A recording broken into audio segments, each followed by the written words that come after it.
Da Alesp, da TV Alesp, obrigada pela sua companhia.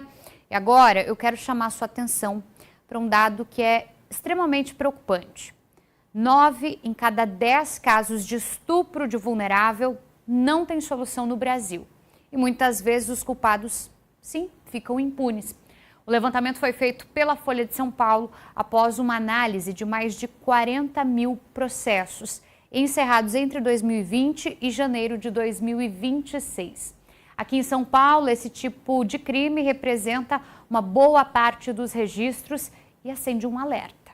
A impunidade e também sobre a violência. Para saber mais sobre esse assunto, eu converso agora ao vivo com o advogado Hélio Ramos, que é especialista em direito penal. Uma boa noite, doutor. Seja muito bem-vindo aqui ao Jornal da Alesp. Obrigada por aceitar o convite de participar aqui conosco. Boa noite Camila, boa noite a todos que nos assistem. É um prazer estar aqui dentro de um importante órgão do Poder Legislativo Estadual para poder falar de um problema tão grande como é esse da violência sexual contra crianças e adolescentes no país. Exatamente, doutor. E olha só, como que a gente deve olhar para esses dados? Quando a gente fala, 9 em cada 10 é um número muito expressivo e a gente está falando de um crime que realmente choca todo mundo, que é a violência sexual contra menores. Qual que é o olhar que deve se lançar sobre esses dados que são extremamente preocupantes? O olhar tem que ser de uma atenção mais acurada em relação a observar esses dados levantados pela Folha de São Paulo, junto ao Conselho Nacional de Justiça, porque são dados alarmantes e estarrecedores. 9 entre 10 dos processos que estão tramitando, que são em torno de 350 mil processos no Brasil. Mas isso não chega a 15% efetivamente dos crimes que aconteceram. Então, a gente constata também uma subnotificação em relação a esses crimes por uma série de problemas que o Estado brasileiro tem que investir na sua estrutura para poder melhorar e minimizar uma situação que quase chega-se a uma epidemia de crimes sexuais. Hoje a gente está falando de dados a nível de Brasil, tem alguns resultados mais expressivos em alguns estados, mas quando o senhor coloca a questão do olhar do Estado a nível de governo, a gente está falando exatamente do quê? É uma estrutura, é o trabalho de identificar nas escolas, no Sistema Único de Saúde, os sinais que muitas vezes essas crianças apresentam quando estão sendo vítimas?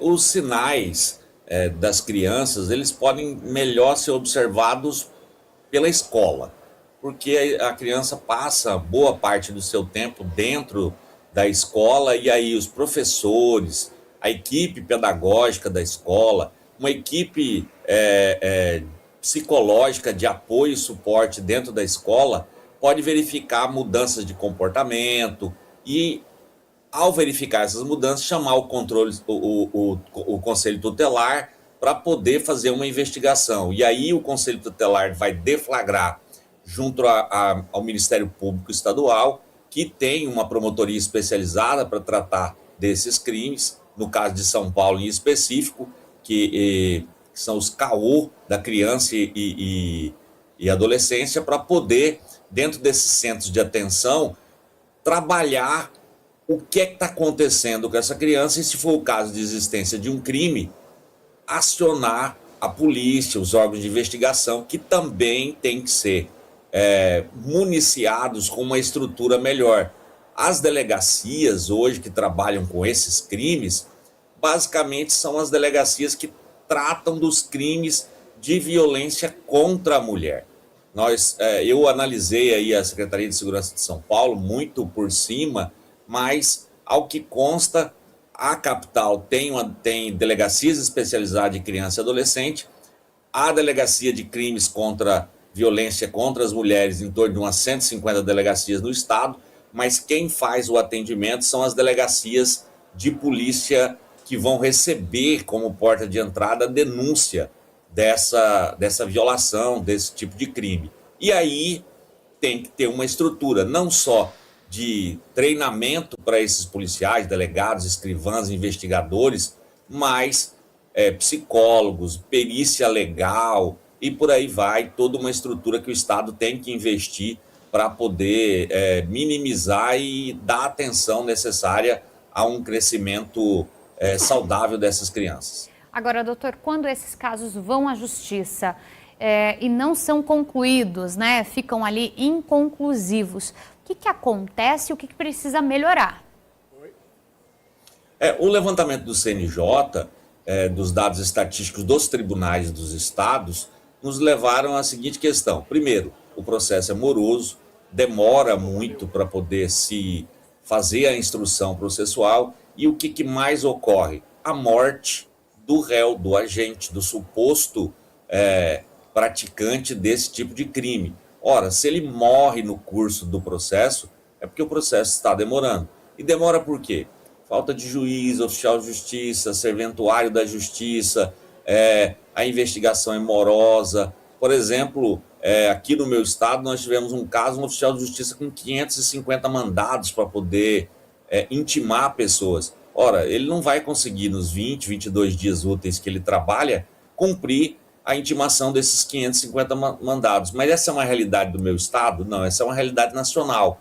Nós temos uma série de medidas que têm que ser tomadas dentro do Poder Judiciário e o Conselho Nacional de Justiça tem que cobrar dos tribunais essa situação.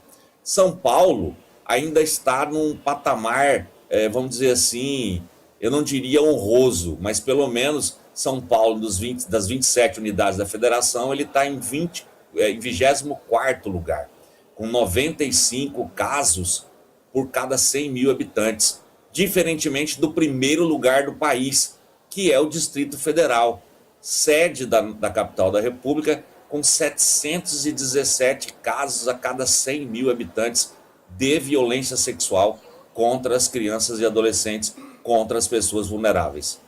Realmente, doutor, os dados são alarmantes. Obrigada, tá? Por participar com a gente ao vivo aqui do Jornal da Lesp para explanar um pouco mais sobre esse assunto. Eu que agradeço a atenção. Sempre que precisar, a gente está à disposição para discutir um assunto tão grave e sério para toda a sociedade. Tá certo, doutor. Muito obrigada novamente. Olha, o governo de São Paulo divulgou uma nota agora há pouco, informando que houve uma queda no número de estupros nos 2 primeiros meses deste ano. E que essa diminuição foi provocada pelo avanço no combate aos casos, inclusive, de crimes sexuais. Ao todo, foram 90 casos a menos em relação ao mesmo período do ano passado. Os índices foram puxados principalmente pela redução de mais de 4% dos casos